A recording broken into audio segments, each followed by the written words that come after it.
So, yes, thank you, Kelsey. And so, with that, I would love to welcome the FSA, USDA Farm Service Agency, to present for us today. A very close friend of mine, Jennifer Perez, is a member of the Fort Belknap Assiniboine Nakota tribe from the Fort Belknap Reservation. She is the National Outreach Specialist and Tribal Liaison with USDA Farm Service Agency, where she has served since 2010, including 11 years as Tribal Liaison and Outreach Specialist for the FSA in Montana. Previously, Jennifer served as State Director of Indian Affairs under a previous Montana governor, and she is a former news journalist. Jen, thank you so much for your time and thank you so much for joining us. This is just super important information. And with that, I will give the floor to you and you can introduce your team as well. Thank you so much, Vicki and team. We're super happy to be with you today and to be able to talk about some of the federal resources that are available in times of drought and natural disasters. I will be introducing two of my colleagues who will be joining me today, and then we'll be covering various topics and we'll be team tagging today. So first we'll have Greer Gill. She is my colleague in the National Outreach Office, and she's been with FSA for 7 years, including 5 years as the State Outreach Coordinator in Tennessee. Prior to her federal service, Greer worked for the Tennessee Department of Agriculture as a marketing specialist, concentrating on farmers markets and food manufacturing businesses. And she also worked for a tractor supply company as a team lead. In her spare time, Greer is proud to serve on the board of the Tennessee's Agricultural Museum to make agricultural history accessible for all. And also joining us with the Deputy Administrator from Farm Program Team is Seth Cross. He's a National Program Manager for disaster programs since 2021. He was the Livestock Indemnity Program Manager from 21 to 24. Previously, he was National Program Specialist for the NAP program, which is our Non-Crop Disaster Assistance Program since 2015. He's also a former County Executive Director, and he worked in the Nebraska State Office as a Program Specialist before joining the National Office, and it is Seth's 21st year with FSA. All right, so just to kind of go over the agenda, Greer will get us started talking about an intro to Farm Service Agency, becoming a customer. I will cover some of the unique provisions for federally recognized tribes. And Seth, who is our program expert, will walk us through some of the FSA disaster programs, as well as our loan and our ag credit program. And then I will wrap us up talking about ways folks can participate in our county committee election process. All right, so from there, I'm going to turn it over to Greer. Okay, hello everyone. I'm so excited to be here with you today, and thank you so much to Native Resilience for the invitation to be here. So let's get started with a little bit of just what is the Farm Service Agency. Farm Service Agency is part of the USDA. We are one of 29 USDA agencies, and we're also the place where USDA houses most of their records. So the purpose of FSA is we've been established in the Farm Bill. And so we administer federal farm program policies and provisions, and we are focused mainly on managing market risk, recovering from natural disasters. That's what we'll be talking about today, protecting our natural resources, and we also allow people to access credit and capital. A little bit about how we are structured. We're headquartered in Washington, D.C. That's where our FSA Administrator, Bill Beam, is with his staff. And then every state has a state office. And then we also have county level service centers. We have over 2,000 service centers across the nation. And we'll put a link in the chat so that you can find your service center that's closest to you if you're not familiar with it. We have a pretty handy chat little link on farmers.gov where you can get all their address, their phone number, everything like that. Really easy to get in touch with your local service center. Just a little bit of overview. If you've never been into an FSA office before and you're looking to get started, we thought it'd be handy to go over some things to expect from your first visit and also some things that you can bring with you to make it a really successful visit and get you off on the right foot with FSA. So first thing I recommend is once we drop that link in the chat, it's best to contact your service center first and let them know you're going to be coming in as a new customer. That way they can start pulling, the new customer forms and things like that, and they can be ready for you. And then we'll also give you some information so that you can be ready to go into the office. So what you want to do is set up that appointment with the local service center. You'll probably talk to what we call a CED, but that stands for County Executive Director. And you'll also probably talk to a program analyst, and they're there to help you get all set up. And what you can do on your first visit is bring in some documents that'll help you get off on the right foot. First is bringing your proof of identity. So you want to bring your driver's license, social security number card, and your tribal ID if you have that. It's also good to bring proof of access to land. So if you are a landowner, it's good to bring your deed or your survey plat if you have that. If not, call up, your county government and things like that, see if you can get a hold of it. If you are not a landowner, though, that is completely fine. You do not have to own property in order to participate in our FSA programs. So if you're not a landowner, then we'll just ask you to bring in your rental agreement, or if you have a grazing permit, or your BIA title status report. Also, I'm sure that some people here are farming as an individual, but if you are not, if you're farming, like my family farmed with an extended family, and so we set up as an LLC. So if you're an entity or trust or an estate or anything like that, just make sure you have any kind of records about your articles of incorporation, any of your documents or trust documents, and that'll help us get you all set up correctly in our system. Now, when you go in with all this information, what you're doing is you're registering your farm. And that's such an important step. And like I said, you'll be working with what we call our CED, County Executive Director, and the program analyst, PA. And they'll walk you through everything. They'll walk you through the forms because, as we all know, government forms are not everyone's favorite thing. So they'll help you walk through that and ask you questions one by one so that we can get that all filled out and go through all your documentation. And then they'll give you, they'll register your farm. And the amazing thing about that is once you are registered, then that opens you up to every single one of our programs if you are eligible. It also opens you up to all of our sister agencies programs with NRCS. And NRCS stands for Natural Resource Conservation Service. And I'm sure you all have heard of that before. And you cannot work with NRCS until you first come and establish your farm with us. So we kind of sometimes refer to us as the key to the lock. Once you open that door, then you're open to both FSA and NRCS. And one handy thing is we're very often co-located. So usually you can go into the FSA office and then either there in that same office or right across the hall is the NRCS office, and you can also talk with them. Okay, so some things you're going to be doing during your first visit there, in addition, all these forms you're going to be filling out. One of the forms we'll be filling out is AD 2047. We love an acronym. We love, some letters and numbers in the federal government. But really what we call that is your customer record. So they'll fill that out with all the information. We'll get you that farm record and you'll get your farm serial number. And that farm serial number will be a way to track you through all the different programs and have you be able to be eligible for all the different programs.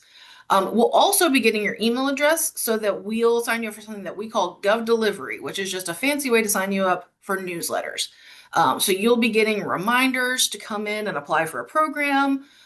You'll know if we roll out a new program, like if Congress, they've been passing some amazing disaster packages that have helped our farmers a lot. So you'll get notifications to come in, to visit with everyone and get signed up for these programs. Now, after your first visit, you're going to be doing the bulk of your sign up. But I do want to give a few updates, some things that you do have to update every single year and think about.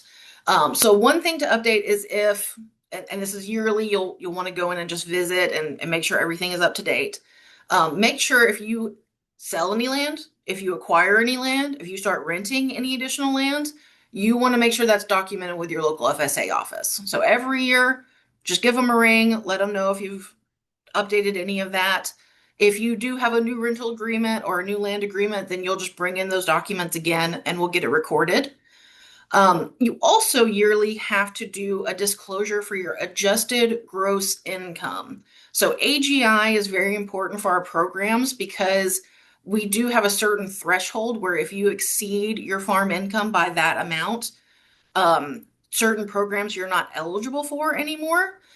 So we want to make sure that we are in compliance with the law there. So every year you will just disclose your adjusted gross income. And then really the backbone of our agency is our FSA acreage and crop reports. So every single year you will go in and you will report what you have planted as your crop.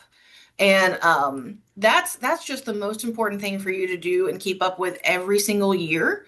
And something that's included in the crop reports, they'll go field by field for that, and then they'll go tract by tract, and you will report what you've planted, how much, and the intended use. And then that will help us determine eligibility for every single one of our programs.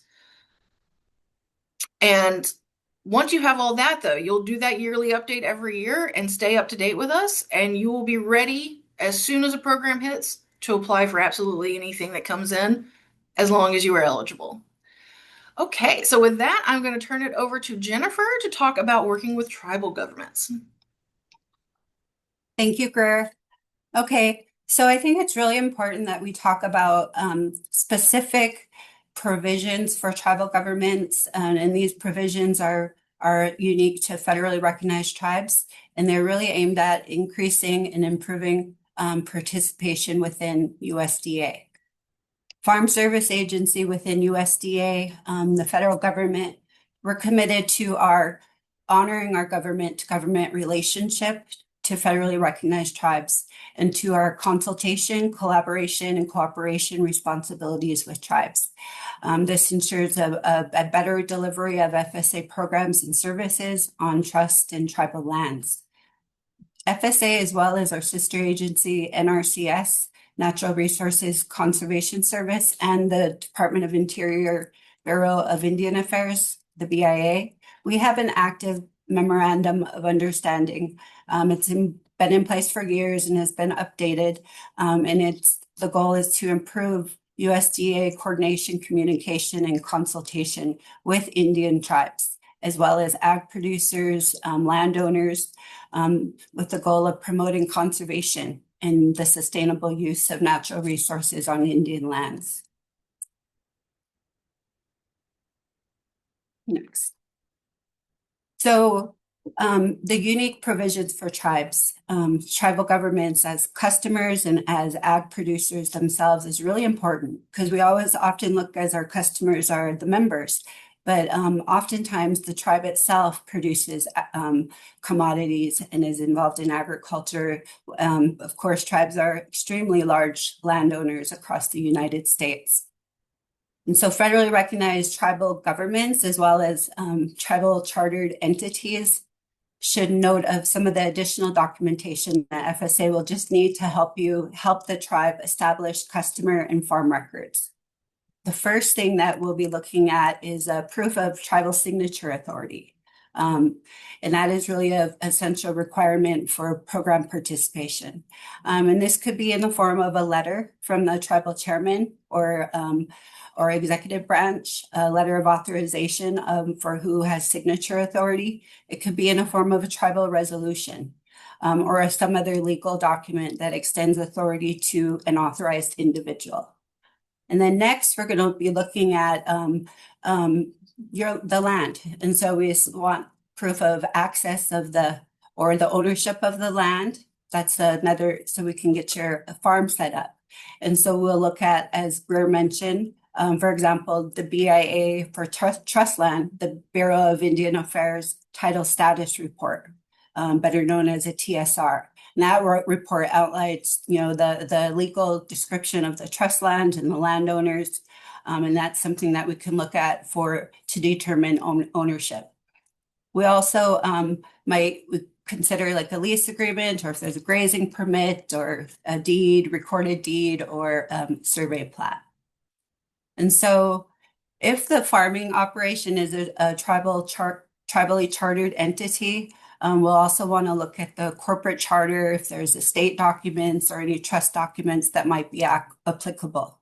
And please keep in mind that these records are protected under the Freedom of Information Act and the Federal Privacy Act. And it's only used to verify the legal authority of those conducting business on behalf of the tribe or the entity. All right. So you heard Greer talk about payment limitation, AGI. Most tribal programs have a maximum payment amount that individual applicants can earn. However, according to 7 CFR 1400-4, federally recognized Indian tribes are not included under the definition of person or legal entity for the purpose of applying for payment eligibility and payment limitation provisions. That's right. There are no limitations or restrictions imposed on federally recognized Indian tribes or tribally chartered entities to receive program benefits or payments. And this is I think, a significant opportunity for tribes, and it's something that we want to make sure tribes are aware of.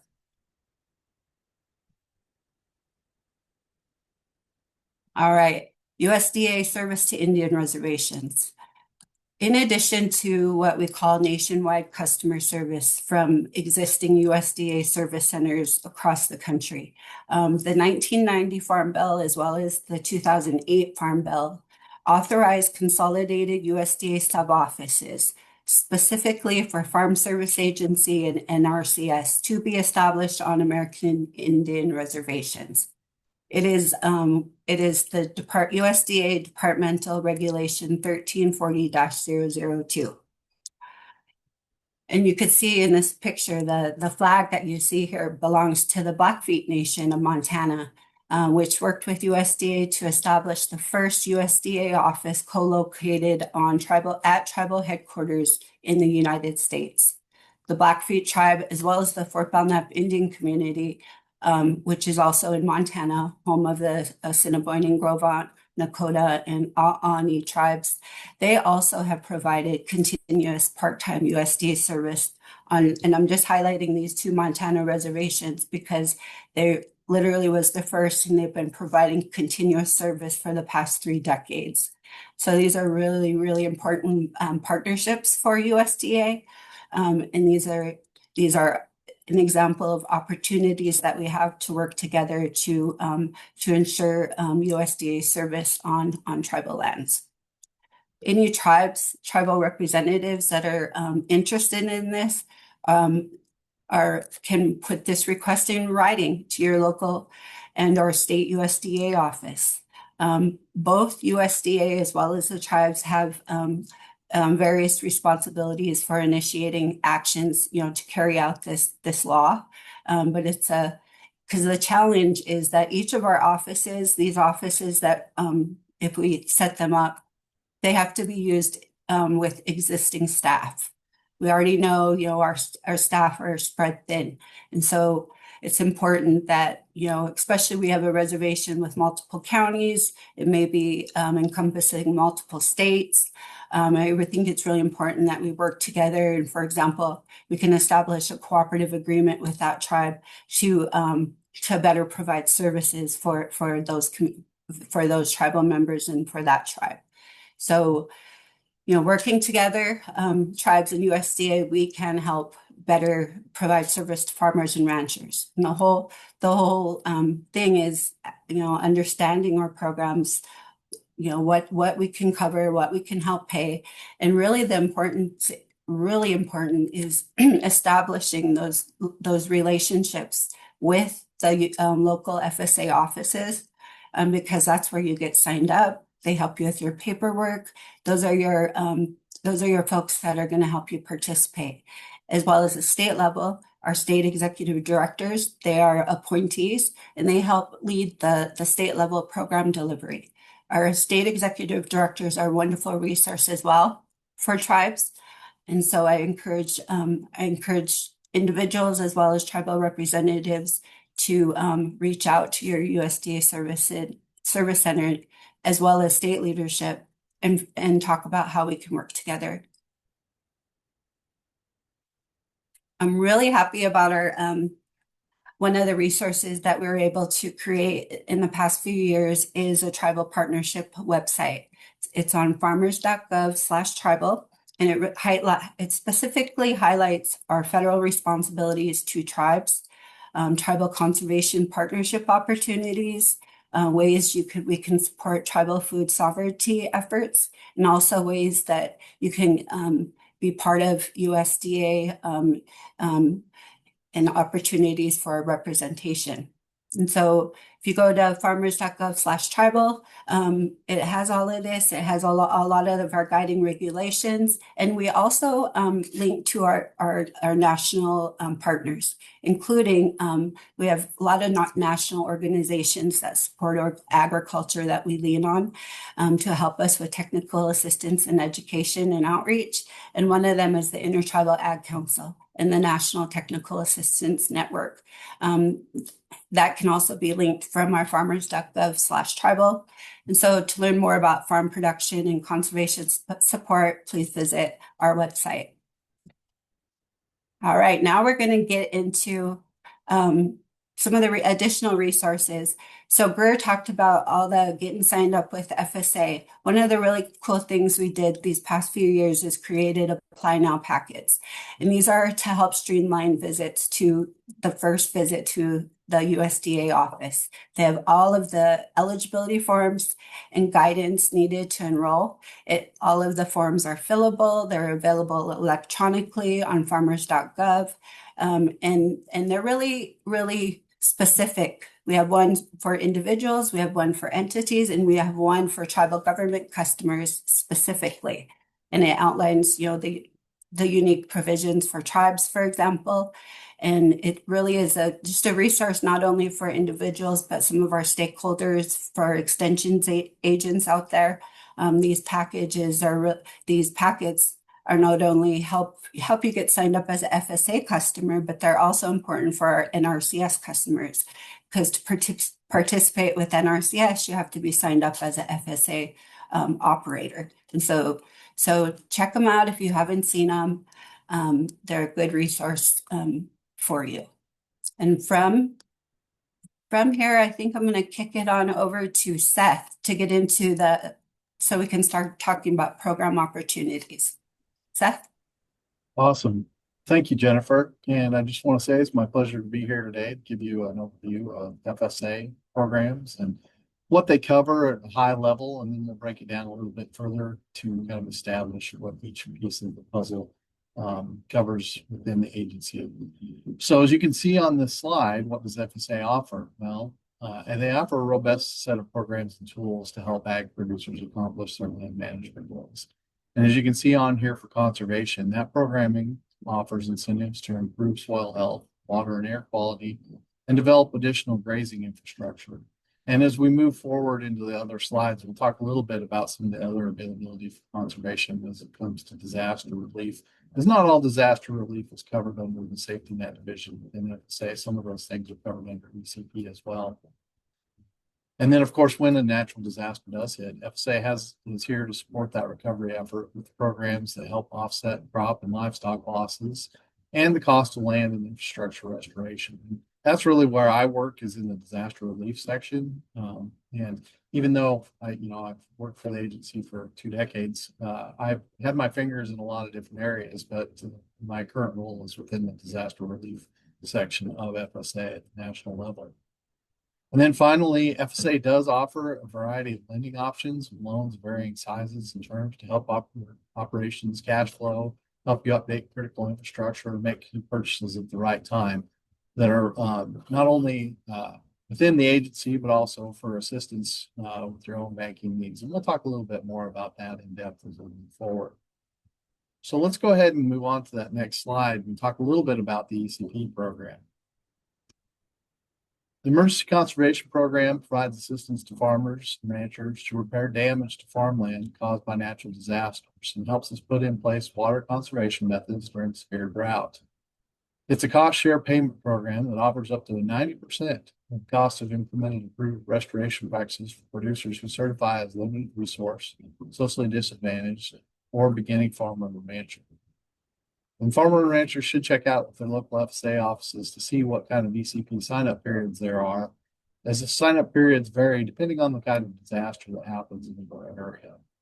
Of course, you can see on here in the slide, there are advanced payments up to 25% available for all ECP practices. And those eligible practices include debris removal, restoring fences, restoring conservation structures, and providing emergency water during severe periods of drought. As you can see on here with all of these different availabilities, once a county is qualified for them, the producer can go in and apply for ECP and get signed up. There's some different qualifications for ECP that you need to be aware of. Some pieces of the puzzle, you can't do the actual action until you've signed up for ECP and approved. Other pieces like the 25% payment up front may be able to be available to you to help you get started in those practices before full funding is available for that particular program. The next piece of the puzzle in conservation is the Emergency Forest Restoration Program, and it helps owners of non-industrial private forests restore forest health damaged by natural disasters. The program does this by authorizing payments to owners of private forests to restore disaster damaged forests. And it's basically a cost share program as well, up to 75% to the cost to implement those approved restoration practices. Those eligible practices, of course, also include debris removal like it does under the ECP program, but it also does some it includes practices of site preparation, planting materials, and labor to replant forest stands. And basically to restore those lands and if they have roads or fire lanes or fuel breaks, and along with fencing to keep out livestock or keep in livestock, depending on what the case may be. Tree shelters and tree tubes are also available to protect trees from wildfire damage. And then there's a wildlife enhancement portion to provide cover for openings in the wildlife habitat. So those two programs are under the ECP, and EFRP are under the conservation portion of the division. Next, we're going to move on to a piece of the puzzle that is listed within the safety net division, which is the division that I work in at the national level. We'll talk a little bit about the SDRP program, or the Supplemental Disaster Relief Program. It's administered in 2 stages. Producers can receive payments in both stages if applicable, and for 1 or both years, depending on the loss. So who's eligible for stage 1? Well, that's a good question. Crop, tree, and vine losses have to be due to wildfires, hurricanes, floods, derechos, excessive heat, tornadoes, winter storms, freeze, including polar vortex, smoke exposure, excessive moisture, qualifying drought, and related conditions occurring in the calendar years of 23 and 24. Now, that's a lot of different pieces to the puzzle, of course, and we can repeat those. And they're also available, as you can see, on our fsa.usda.gov resource link that's within this slide. But all of those different items are covered under that stage 1. For stage 2, crop, tree, bush, and vine losses have to be due to wildfires, hurricanes, floods, derechos. Almost all of those same events are occurring in the calendar years of 23 or 24. As you can see on each of these stages, stage 1 leverages existing federal crop insurance, or the NAP program, the Non-Insured Crop Disaster Assistance Program, as the basis for calculating payments. The enrollment period for stage 1 closes on April 30th of 2026. So keep that in mind if you want to apply. That closing date is going to be upon us before you know it. Under stage 2, it assists producers with non-indemnified, including shallow losses for uncovered or uninsured quality losses.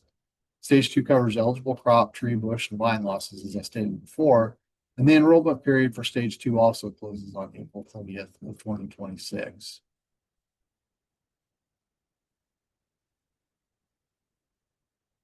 Next, as we move forward into the disaster assistance programs, we'll talk a little bit about the permanent programs that are available. When natural disasters events impact ag production, ag operations. USDA offers a suite of programs to help producers recover from losses and rebuild. The listing on here, as you can see, is quite expansive. And as we talked about already a little bit on ACP and EFRP, I also touched a little bit about the NAP program for crop producers. NAP is for the non-insured crop disaster assistance programs. Basically what that is for any producers that are unable to get federal crop insurance. The NAP program covers crops that are not available in the RMA suite of programs to have coverage. And the tree assistance program helps to rebuild the tree situation in the areas that also may or may not be covered by crop insurance. For livestock producers, which is the section that I work in, we have the Livestock Indemnity Program for livestock losses. There's a Livestock Forest Disaster Program, which covers drought losses and wildfire losses for specific areas. And then the Emergency Assistance for Livestock, Honeybees, and Farm-Raised Fish, or ELAP. That is the program I'm responsible for in the national office. And of course, we still have the CRP, Emergency Haying and Grazing Program, which is also in the conservation with the CRP program. So let's get a little bit deeper into LFP first. The LFP program, of course, is one of FSA's most popular disaster assistance programs for livestock producers. This program will pay you for grazing losses basically that resulted from drought conditions. And that's the main qualifier under LFP is for drought. It also pays for losses on federally managed grazing allotments, which I talked a little bit about on the last slide, when the allottees are prohibited from grazing during the post-fire recovery period. And that's important if you suffered from a loss and whether or not you can get back out on that particular grazing area. Drought relief through LFP begins based on your county status in the U.S. Drought Monitor. Currently, 8 consecutive weeks of a D2 drought on the U.S. Drought Monitor, or 4 consecutive weeks of D3 drought during the established normal grazing period trigger LFP. Now, there are some changes in the One Big Beautiful Bill that will be implemented late in the summer that will update the eligibility on LFP. But as of right now, those are the qualifying events that will make you eligible. As drought intensity worsens, the payment factor for LFP actually increases. So if the drought does get worse over time, that amount of payment will go up. Of course, you are required to certify your acres as grazing in order to be eligible into this program. And payments are limited either by the carrying capacities for the physical grazing ground affected by or the total number of eligible livestock in inventory. So there are limits to the amounts that you're eligible for based off of the type of grazing that you have and the number of animals that you may or may not have on the particular piece of grazing. It is available to eligible livestock and forage producers, as we were talking before, and it's up to a 5-month payment for grazing losses due to a drought or 180 days due to wildfire. Of course, the deadline for that is March 1st at the end of the calendar year for which the loss has been incurred. We just recently had the closing dates for 2025. So next year, March 1st of 2027 will be the closing dates for anything that's happened in the calendar year of 2026. If you'll notice on this slide, there's also a copy of the U.S. Drought Monitor that lists and shows all the different areas that may or may not be eligible depending on the severity of drought on that U.S. Drought Monitor. And that's the qualifying factor for the LFP program.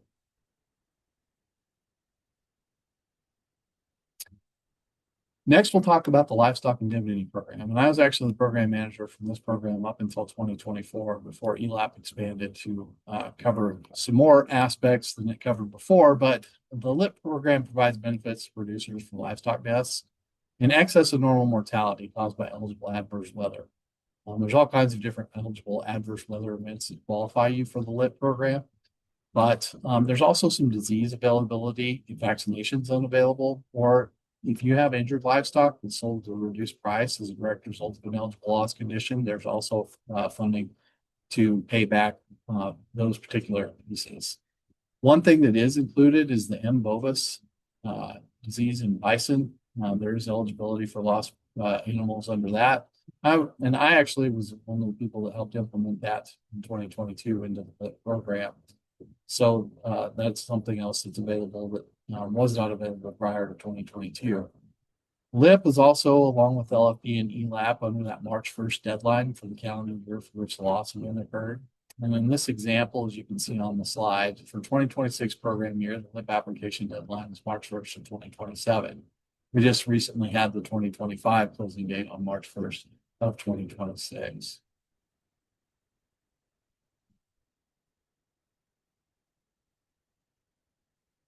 Next, I'll talk about the ELAP program, which I'm the National Program Manager for currently.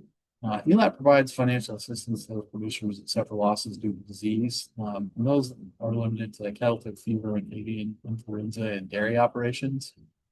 But then certain adverse weather events or loss conditions, depending on what you apply for under ELAP, they're not covered by LFP or LIP.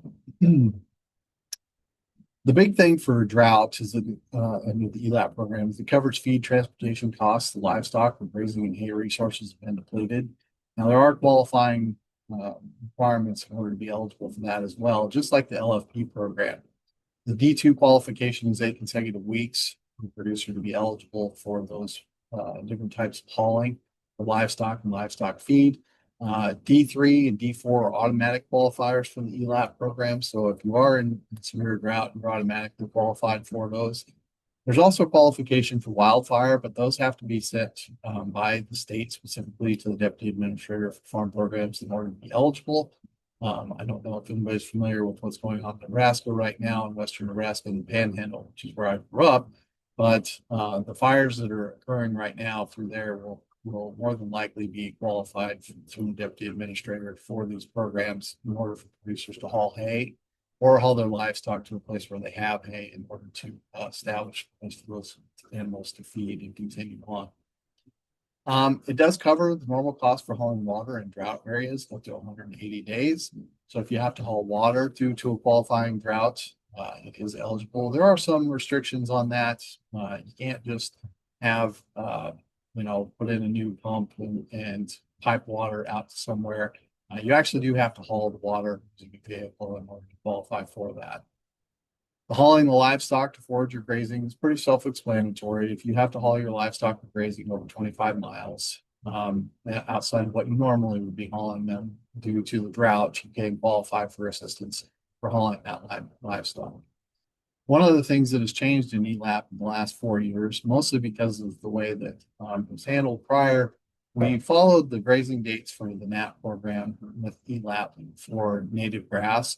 That has changed to be expanded to 365-day grazing for perennial forages nationwide. And while I understand that you can't always, there's not grass available sometimes in the winter because there's snow on it. The reason that was expanded to 365 days is that because of the different types of climate change or temperature changes that have happened over the last decade, there are periods of time that normal grazing, what we would consider normal grazing in the past, have been expanded. So ELAP was expanded to cover all of those different days because some producers are experiencing drought during periods of time when they normally wouldn't be grazing, and that helps qualify them under the ELAP program. As I mentioned before, that March 1st deadline for ELAP is just like LFP and LIP. And of course, that qualify, March 1st for 2026 will be March 1st of 2027 for that application deadline.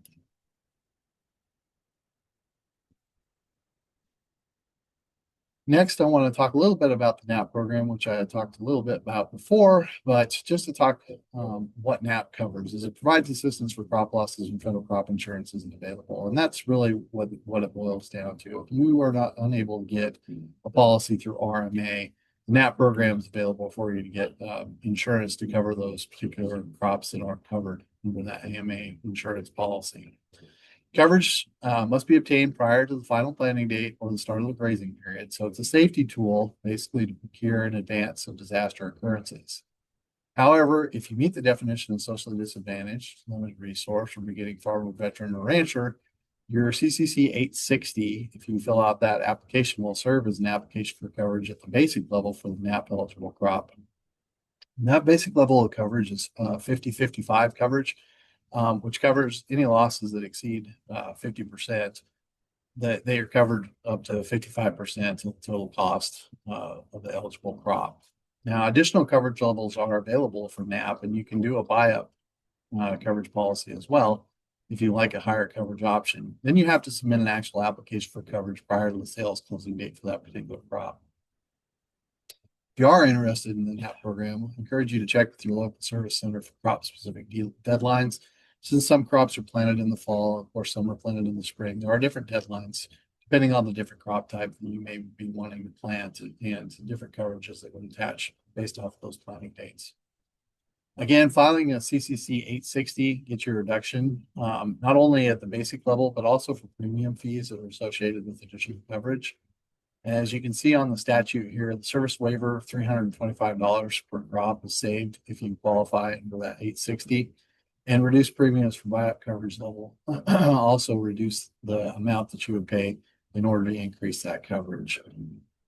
The key with NAP is to notify your county office as soon as a disaster begins to affect crops, so an assessment can be done if needed. That's one thing about NAP that's a little bit different than ELAP. Currently, ELAP does not have loss adjuster availability. NAP requires loss adjusters to go out there and be able to observe the losses that you've had in your field. Also note that you'll be annually required to submit records of production with the NAP commodities, even during non-disaster years. And the reason that this happens is no different than it is with RMA. We try to prove up your approved production history, and it ensures your coverage and payments calculated based on your individual crop yield. And if you raise better crop than the county average, of course, you would want to have that APH increased as well. So that increases coverage for the years that you do end up having a disaster. So it pays to keep your records for the NAP program as much as anything. And really for the LIP program and ELAP program, depending on what you're participating in, it's never a bad thing to have maintained records. The NAP program really requires it. Different pieces of the LIP program require keeping production records, keeping inventory records, as does the ELAP program as well.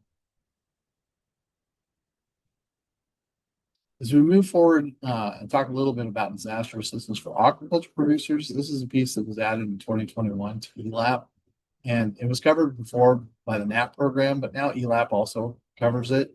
And ELAP has no payment limitation. So for those producers that are aquaculture producers, the ELAP program is a really good benefit. Should you suffer significant losses of total inventory for fish types.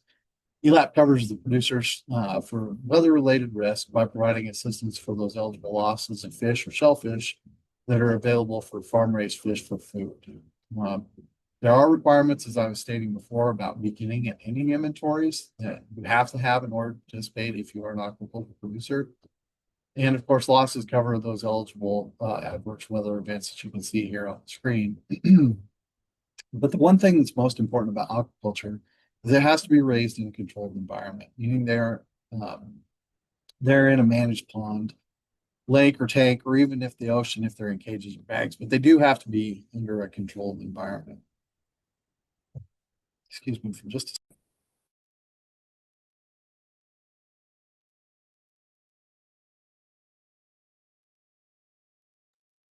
The NAP program still does provide risk management for aquaculture species that aren't covered by RMA, and you are eligible to receive both ELAP and NAP payments for the ELAP program for farm-raised fish, should you choose to cover up with NAP as well.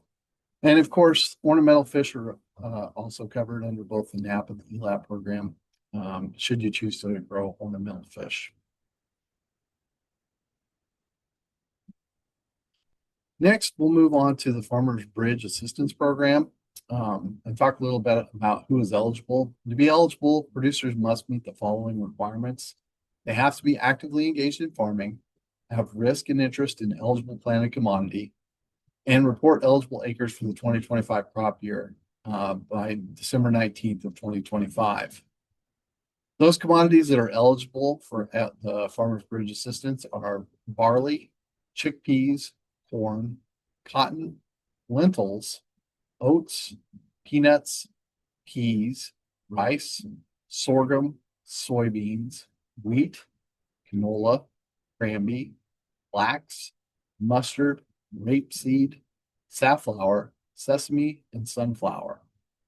All those intended use for FBA eligible commodities are eligible, excluding grazing, pretty much. Experimental, green manure, left standing, or cover crops, which are not eligible. And below are the payment rates for the FBA commodities that triggered a payment. Granby has no reported crop acres in 2025, and rapeseed also didn't trigger any eligible loss in 2025. So just keep that in mind when you're looking into the Farmers Bridge Assistance Program. There is $11 billion for a one-time bridge payment that was allotted in the One Big Beautiful Bill.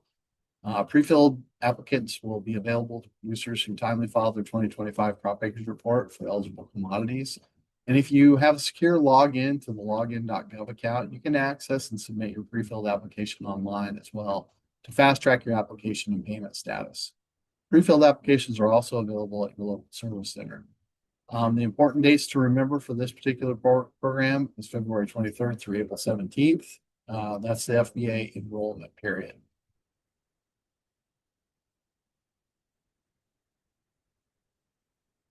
Next, we'll just talk a little bit about the Assistance for Specialty Crop Farmers program. USDA's Farm Service Agency is providing $1 billion through a one-time bridge payment for specialty crops, sugar, and commodities not covered through the previously announced Farmers Bridge Assistance Program. The ASCF payments are based on reported 2025 planted acres, and the important date for that, March 13th, 2026, is the deadline to ensure the 2025 crop acreage reports is factual and accurate for eligible ASCF crops. And of course, we are past that deadline now. When we first started putting this together, it's still available. But the enrollment period announcement will be forthcoming. One note on the deadline, since it's passed, the producer is currently on a register. Their acreage report will be considered timely filed, will be eligible for ASCF so long as their crops are on that list. So just keep that in mind when we're talking about this ASCF program. Next, I'm going to talk a little bit about FSA farm loans. This is a different branch of FSA outside of the program area. Farm loans, or FSA, offers loans to help farmers and ranchers get the financing they need to start or expand and maintain a family farm or ranch. They do have progression lending and emergency loans if necessary. They offer these loans to help everyone get the financing they need to start, expand, or maintain that family farm. An FSA's direct loan program assists family farmers and ranchers with temporary financial assistance to improve their potential to graduate to securing credit from commercial lenders. FSA's role is to help its direct loan applicants and borrowers in the progression lending process to identify the goals, develop strategies, and provide objective credit counseling and evaluate progress. On the emergency farm loans, those offer crucial financial support to farmers and ranchers impacted by natural disasters such as drought, flooding, storms, wildfires, earthquakes, and other declared disasters. These loans can be used to restore or replace essential property, cover production costs, or pay essential family living expenses and refinance certain debts. Eligible applicants include farmers and ranchers who operate in a disaster-designated county and have experienced substantial damage or loss. Those applicants must demonstrate an inability to obtain sufficient credit from other sources to cover their disaster-related needs. And applications must be submitted within 8 months after that disaster designation date.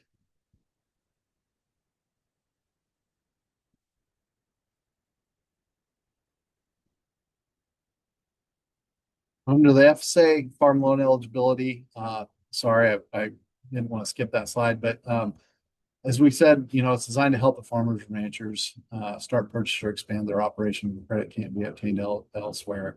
And their basic requirements for eligibility is you must be a U.S. citizen or qualifying national. It must be for profit. There are acceptable credit requirements, no delinquent debt, and education and/or farm management experience. So those loan officers, when you come in and you want to apply for the loan, they'll be able to review all that information with you should you choose to apply for a loan within FSA.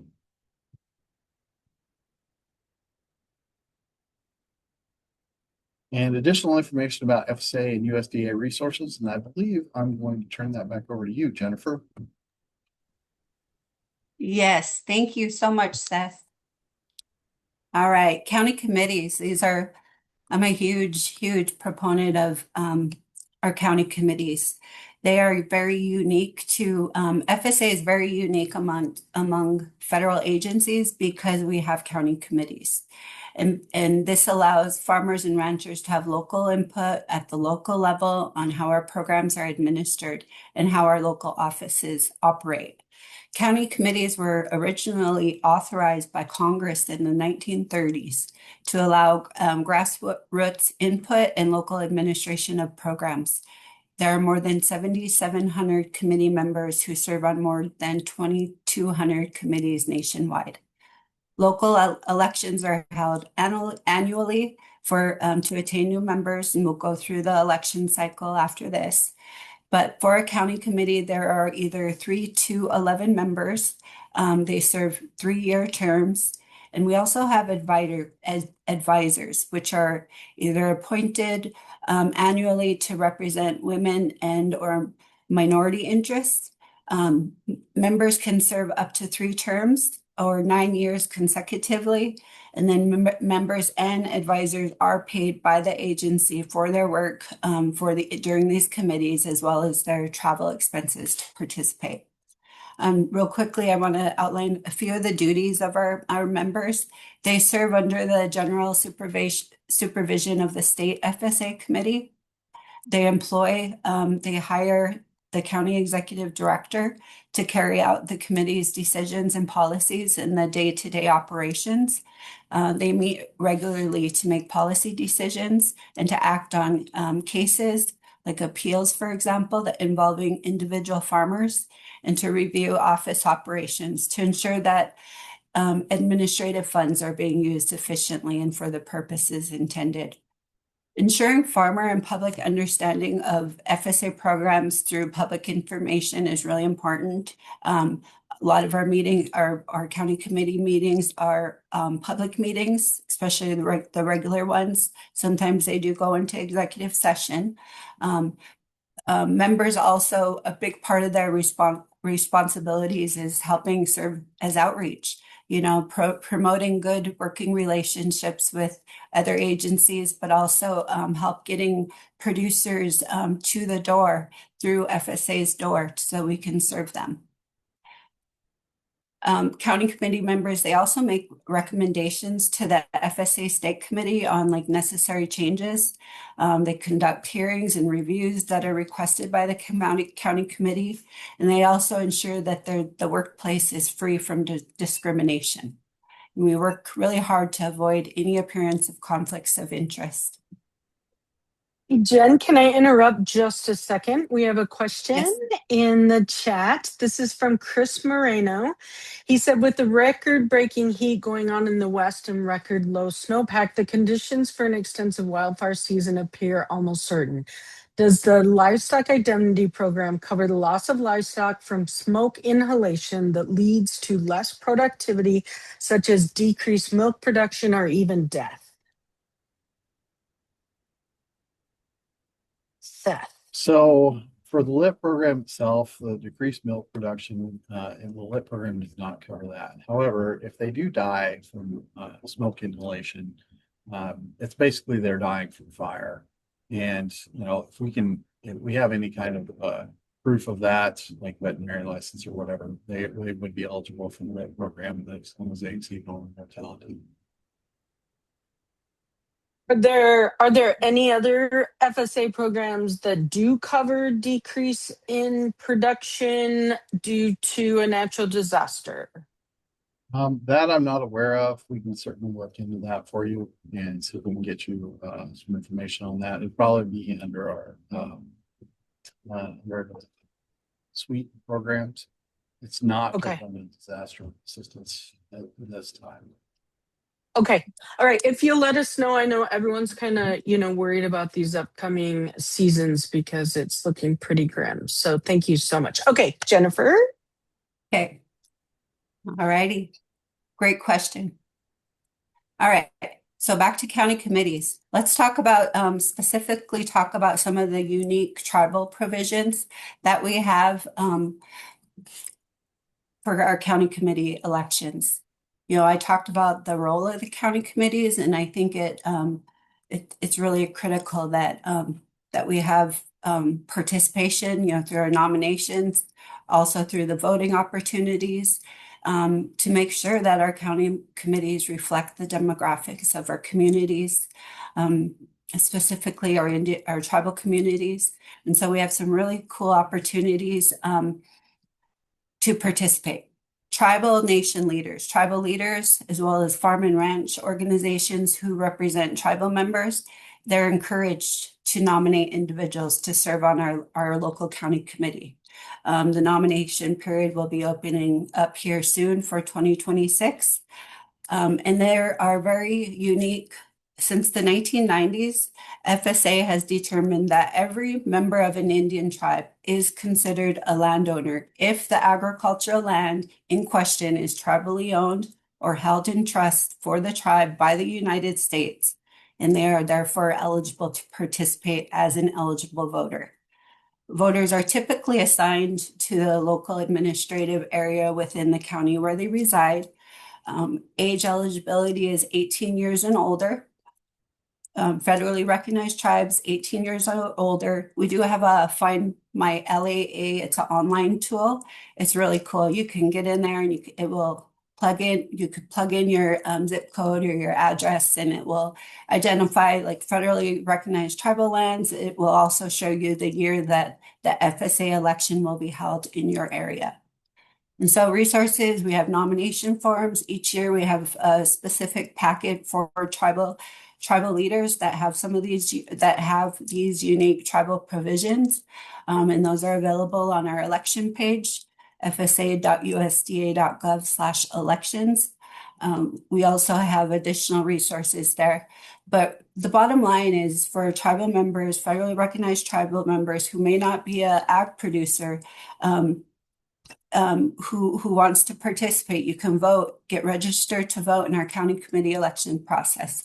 Reach out to the local FSA office for assistance. And then tribal leaders can also, if they're willing to share a list of the tribal members with the local FSA office, that will help us confirm voting eligibility for their members. So. Okay, so I just want to real quickly go through the election cycle because they happen every year. They rotate by the local administrative area. And then, so every year the cycles are the same. Nomination begins mid-June, and then nominations are due to FSA by the 1st of August. Ballots are mailed out in early November, and those are due to FSA in early December. So we have every year we announce our specific nomination voting deadlines. Those are announced every year.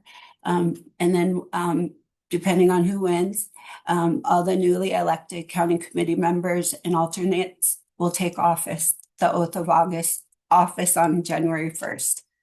And then next year we start all over and we rotate areas.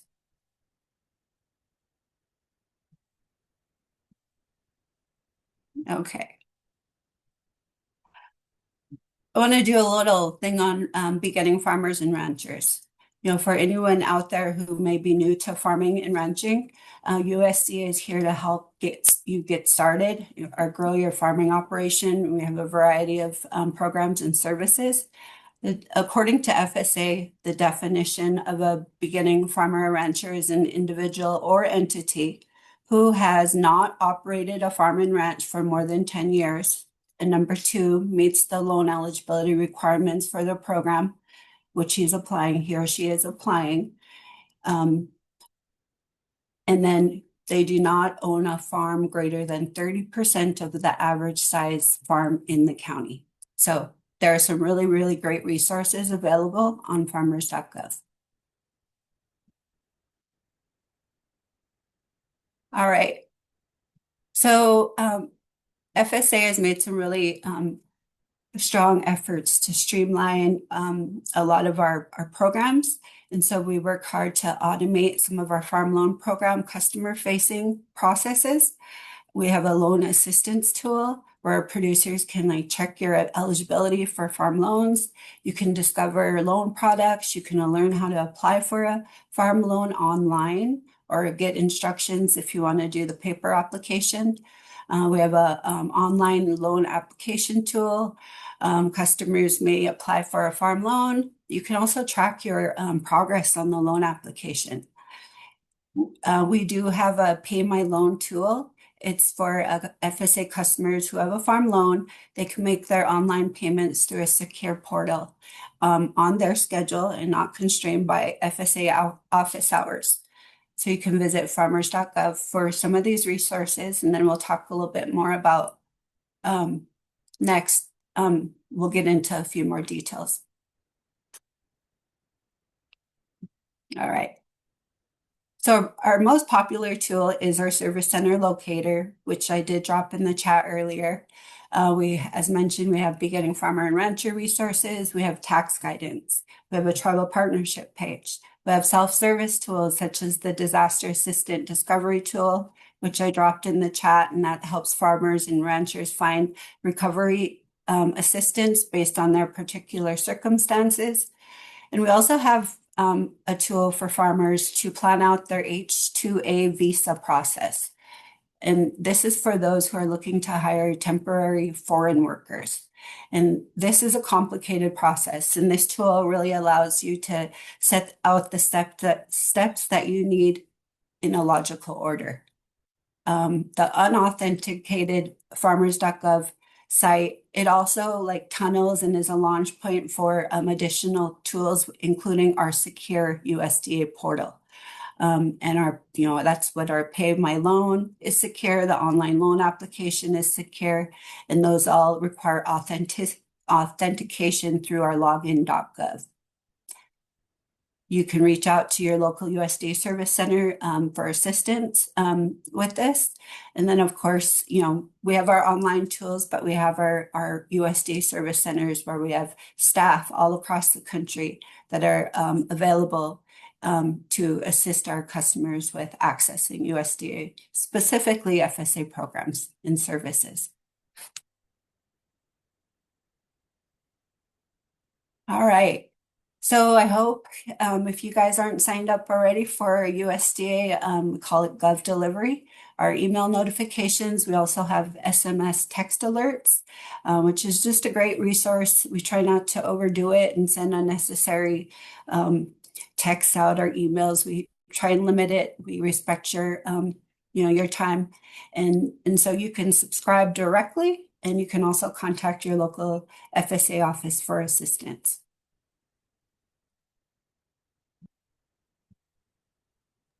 So with that, Vicki, we can open it up for questions. Perfect. Thank you so much. That was so comprehensive. What questions do we have for the FSA team, if any? And just a reminder, I know we're going a little late, but if anyone has any that they think of, email me. We will get you answers immediately from this great team. Katie. Hi, yes. Can you talk a bit more about what a disaster designation is? Sure. Seth? Yeah, I can talk a little bit more about it. Most aspects of that are based off of one or two things. Most of the programs for the safety net division, the drought, the U.S. drought monitor has most of the qualifying information. And as I stated before, ELAP and LFP was qualified based off of different U.S. drought readings from the U.S. drought monitor. There can be other program related eligibilities based off of presidential disaster declarations or even secretarial disaster designations. And those vary by a different program area. And so, depending on what you're participating in, I mean, typically will publish information if somebody is qualified or if the county or state is qualified based off of those designations. And I think Jennifer just posted the U.S. drought monitor in the chat. I believe also there is a qualifier for LFP within the U.S. drought monitor. I'll link to that. So follow up over there. That's a pretty good tool. One thing I did want to just go back and talk a little bit about is someone asked a question about smoke and wildfire from milk loss. If you are a dairy operation, there is coverage under the milk loss program or MLP for fire and smoke But as far as nursing cows, there are no programs for that currently under USDA for nursing cows, loss of milk. And they're nursing their, their calves. And so the only thing that's covered obviously is the dairy. Great. Okay, any other questions? All right, well, thank you guys so much. I will forward any questions that come in after the fact. I just want everyone to know how much we appreciate your team and everything you're doing to make things so much more accessible for Indian country. I love the committee stuff. That's just amazing and opening it up wide open and so transparent. And I love it. Great work. Thank you guys so much. Okay, I'm going to end with opening this up by a show of hands, if anyone has an announcement. Specifically, I was going to check with Jim or Aaron, although they might have had. Jim, you are still on from NIFA. Jim, good to see you. Any announcements from NIFA? No announcements, Vicky. Just it's panel season, panel, and we're just trying to make do with 2 to 3 times our normal number of proposals. So we're Yes. struggling to get that done, but that's the only thing I'm focused on right now. Okay, awesome. Great to see you. You're looking healthy and good. Any others from any of our extension?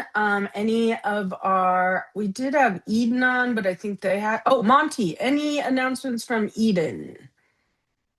Just Monty Dozier, great to see you. yes, so just let you know that Eden has information on drought at the Eden website. So if you Google Extension Disaster Education Network, there's information on wildfires and drought from a recovery and from a mitigation standpoint. So would recommend if you have information needs to go there. Thanks for letting us join. Thank you so much. I just put in the chat the Extension Disaster Extension Network for you to Google. All right, anyone else? Okay, I'm not seeing anyone else. Thank you everyone for being on. We had 43 people today and probably 30 more for sure that will be going to our website to look at the video of this. So thank you so much, Jennifer, and for organizing this. Thank you. It was our pleasure. Thank you so much. All right, everyone, have a wonderful rest of your week. And we will see you right here next month with our 3rd installment of our webinar, where we're going to be talking to Native American organizations and see what kind of resources they might have as well. Never hesitate to reach out to anyone on our team for any questions or help, and we'll do all we can to connect you with the right people. Everyone have a great day. Thank you. Thank you so much.